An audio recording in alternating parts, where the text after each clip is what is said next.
ब्रह्म मुहूर्त का रहस्य और आत्मा का जागरण। राधा स्वामी जी संगत जी, यदि आप पर सदगुरु की वह अनमोल कृपा हो चुकी है, यदि आपको नामदान की बख्शिश मिल चुकी है, तो ये जीवन का सबसे बड़ा सौभाग्य है। नामदान केवल कोई शब्द नहीं, बल्कि आत्मा को उसके असली घर, उस परम स्रोत की ओर ले जाने वाला सेतु है। जब सतगुरु नामदान देते हैं, तो केवल नाम नहीं देते, बल्कि सुमिरन, ध्यान और भजन की विधि भी सिखाते हैं, ताकि आत्मा उस दिव्य मिलन की ओर अग्रसर हो सके। हम सब सत्संगी कोशिश करते हैं कि समय निकालकर सुमिरन करें, प्रभु का ध्यान करें और भजन में बैठकर उसकी अनुभूति करें। चाहे सुबह हो या शाम, जब भी अवसर मिलता है, हम उस अभ्यास में लग जाते हैं। परंतु कई साधक अनुभव साझा करते हैं कि वर्षों के अभ्यास के बावजूद मन स्थिर नहीं होता और कोई विशेष परिवर्तन नहीं दिखता। संगत जी, यही कारण है कि आज की ये चर्चा अत्यंत महत्वपूर्ण है। नामदान के समय सदगुरु हमें यही समझाते हैं कि भजन सुमिरन किसी भी समय किया जा सकता है, परंतु अमृत वेला का समय सर्वोत्तम है, क्योंकि उस समय मन सबसे अधिक शांत, निर्मल और ताजा होता है। दिन भर की भाग दौड़ और विचारों का कोलाहल थम चुका होता है, बाहरी शोर शराबा शांत होता है और उसी क्षण ध्यान सहजता से भीतर उतरने लगता है। संगत जी, हम में से बहुत कम लोग हैं जो प्रतिदिन अमृत वेला में उठकर प्रभु का सुमिरन करते हैं। आज हम ये समझने का प्रयास करेंगे कि यदि सतगुरु द्वारा दिए गए पंच नामों का सुमिरन ब्रह्म मुहूर्त में किया जाए, तो वह कितना अद्भुत और चमत्कारी सिद्ध हो सकता है। सुबह के 4 बजे की वह दिव्य बेला, जब पूरा संसार मौन में डूबा होता है, न पक्षी जागे हैं, न कोई आवाज गूंजती है, केवल गहरा सन्नाटा और शांत वातावरण। पर उसी क्षण एक आत्मा जागती है। जैसे ही वह भीतर की ओर दृष्टि डालती है, एक अदृश्य द्वार खुल जाता है, जहां कोई आवाज नहीं होती, परंतु कुछ गूंजने लगता है, जहां कोई प्रकाश नहीं होता, परंतु भीतर एक ज्योति प्रकट हो जाती है। क्या आपने कभी वह क्षण अनुभव किया है जब ऐसा लगा हो कि समय थम गया है, जैसे किसी अदृश्य शक्ति ने आपके सिर पर हाथ रखकर कहा हो, अब जागो, तुम्हें पुकारा गया है। यही तो वह अनुभव है जिसे संत महापुरुष दीक्षा कहते हैं, जिसे उन्होंने शब्दों में पिरोया और जिसे हम अनुभव में डालने का प्रयास करते हैं। यदि आपके मन में कभी ये प्रश्न उठा है कि क्या जीवन केवल सोना, कमाना और थक कर गिर जाना ही है, तो ये चर्चा विशेष रूप से आपके लिए है, क्योंकि सच्चा, अदृश्य और अनदेखा सत्य केवल तब प्रकट होता है जब आत्मा ब्रह्मांड की पुकार सुनने के लिए जागती है। ब्रह्मांड कभी चिल्लाकर नहीं बोलता, वह बहुत धीरे से पुकारता है, और केवल वही आत्मा उस पुकार को सुन पाती है जो ब्रह्म मुहूर्त यानी सुबह 4 बजे मौन से मिलने आती है। यही वह समय है जब आत्मा और ब्रह्मांड के बीच का संवाद प्रारंभ होता है। अब प्रश्न ये है, सुबह 4 बजे ही क्यों? आखिर इस क्षण में ऐसा क्या विशेष है जो आत्मा को भीतर से बदल देता है? ब्रह्म मुहूर्त वह समय है जब संपूर्ण सृष्टि में अद्भुत संतुलन होता है। पृथ्वी, जल, अग्नि, वायु और आकाश, ये पांचों तत्व एक सामंजस्य में होते हैं।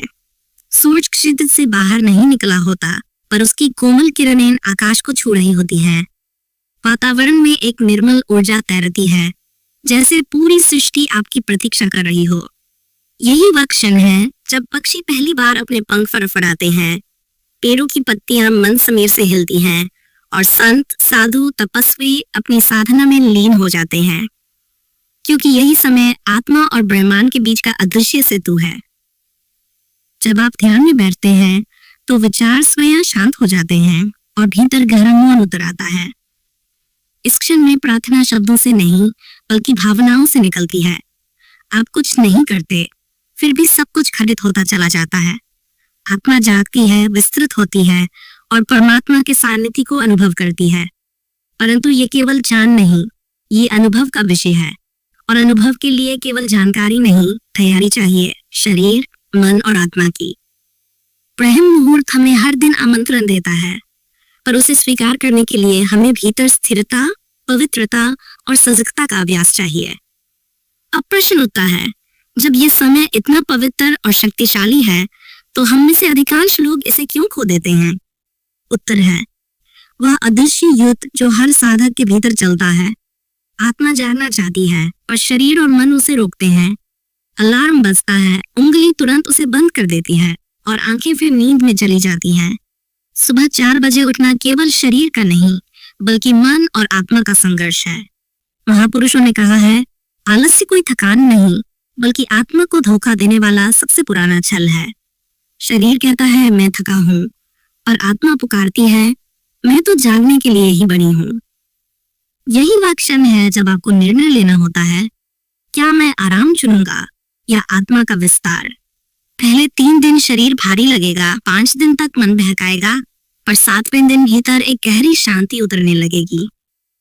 तब आपको एहसास होगा कि सुबह 4 बजे उठना कोई त्याग नहीं, बल्कि ईश्वर का दिया हुआ अनमोल वरदान है।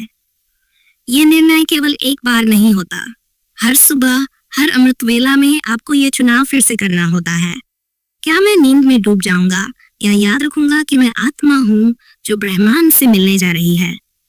जब ये भाव स्थायी हो जाता है, तो वही समय जो पहले सुस्ती का प्रतीक था, अब आत्म जागरण का स्वर्णिम द्वार बन जाता है। अब प्रश्न है, क्या इस युद्ध को जीता जा सकता है? हाँ, और इसका उपाय है 21 दिनों का नियम। कहा गया है, कोई भी कार्य यदि 21 दिन तक निरंतर किया जाए तो वह आदत बन जाता है। परंतु आध्यात्मिक दृष्टि से यह और गहरा है। यदि कोई साधना 21 दिन तक पूरे समर्पण और श्रद्धा से की जाए तो वह आत्मा के भीतर छिपे ऊर्जा केंद्रों को जागृत कर देती है। धीरे धीरे आपकी जैविक घड़ी ब्रह्मांड की लय से मिल जाती है। हर सुबह एक ही समय उठना, उसी मौन से जुड़ना, ये आत्मा को संदेश देता है कि मैं तैयार हूँ, मैं समर्पित हूँ। पहले 3 दिन शरीर विरोध करेगा, 5वें दिन मन बहकाएगा, 7वें दिन संशय उठेगा, 14वें दिन भीतर हल्का परिवर्तन महसूस होगा, 17वें दिन नई ऊर्जा जागेगी और 21वें दिन भीतर एक पर्दा टूट जाएगा और उसी टूटने से एक नया आप जन्म लेगा। यही वह क्षण है जब आत्मा आलस्य और अज्ञान के जाल से मुक्त होकर अपने असली स्वरूप को छू लेती है। महापुरुषों ने कहा है, हर परिवर्तन की शुरुआत कठिन होती है, पर जो साधक निरंतरता में टिक जाता है वही प्रभु से एकाकार हो पाता है। अमृत वेला का जागरण केवल दिनचर्या नहीं, बल्कि आत्मा और ब्रह्मांड के मिलन का वह पवित्र क्षण है जहां मौन बोलता है और आत्मा सुनती है। आपकी आत्मा और ब्रह्मांड के बीच एक गहरा अदृश्य संबंध है। जब आप थोड़ा सा प्रयास करते हैं, ब्रह्मांड आपको उसकी 100 गुना ऊर्जा लौटाता है। आप थोड़ा जल्दी उठते हैं तो ब्रह्मांड आपकी चेतना के द्वार और अधिक खोल देता है। आप कुछ क्षण मौन में बैठते हैं तो ब्रह्मांड आपके भीतर कोई नई भाषा बोलने लगता है।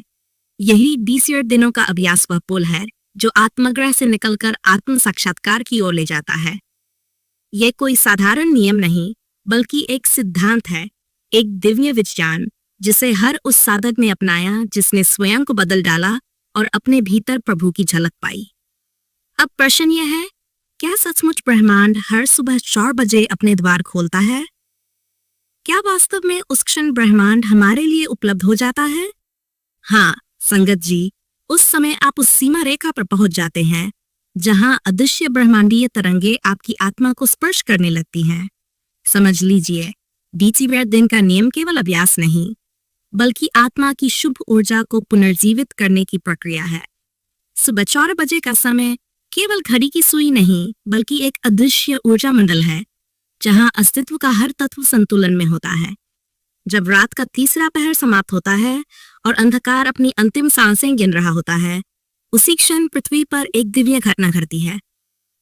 प्रकृति जागती नहीं, बल्कि ध्यान में उतरती है। वातावरण में ऑक्सीजन की शुद्धता अपने चरम पर होती है। पृथ्वी की चुंबकीय ऊर्जा स्थिर हो जाती है। सूर्य की पहली किरण का प्रभाव बिना सूर्य के उगे ही हल्के ओज के रूप में फैलने लगता है। यही वह क्षण है जब आपका भौतिक शरीर शांत होता है और मैं की चहल पहल मौन में विलीन होने लगती है। इस मौन में एक गहरा रिक्त स्थान जन्म लेता है, वही रिक्त स्थान जहां आत्मा पहली बार सीधे ब्रह्मांड की धड़कनों से जुड़ती है। संत महापुरुष कहते हैं, जब संसार सो रहा होता है तब माया जागती है, पर जो इस समय जागता है वह माया को पार कर ब्रह्म से जुड़ जाता है। इसीलिए सुबहान सबसे गहरा हो जाता है। उस क्षण की गई प्रार्थना केवल सुनी नहीं जाती, महसूस होती है। और जब आप मौन में उतरते हैं तो प्रतीत होता है मानो स्वयं ब्रह्मांड आपसे संवाद कर रहा हो। ये कोई कल्पना नहीं, ये ऊर्जा का जीवंत विज्ञान है। इस समय ध्यान की शक्ति 3 गुना और संकल्प 5 गुना प्रबल हो जाते हैं। आपका इरादा, आपकी चेतना और आपकी तरंगें सीधे ब्रह्मांड की लहरों से मिल जाती हैं और दोनों एक हो जाते हैं। संगत जी, यही वो क्षण है जब प्रार्थना केवल शब्द नहीं रहती, वह कंपन बन जाती है। ध्यान केवल अभ्यास नहीं रहता, वह मिलन बन जाता है। और तब आप और ब्रह्मांड बिना किसी दूरी, बिना किसी दीवार के एक हो जाते हैं। महापुरुष कहते हैं, ये जीवन केवल वही नहीं है जो आंखों से दिखता है। दृश्य जगत के पीछे एक अदृश्य संसार है और उस संसार का द्वार प्रतिदिन प्रातः 4 बजे खुलता है। जो साधक इस समय मौन में उतरता है, उसके भीतर एक नया आकाश खुलने लगता है।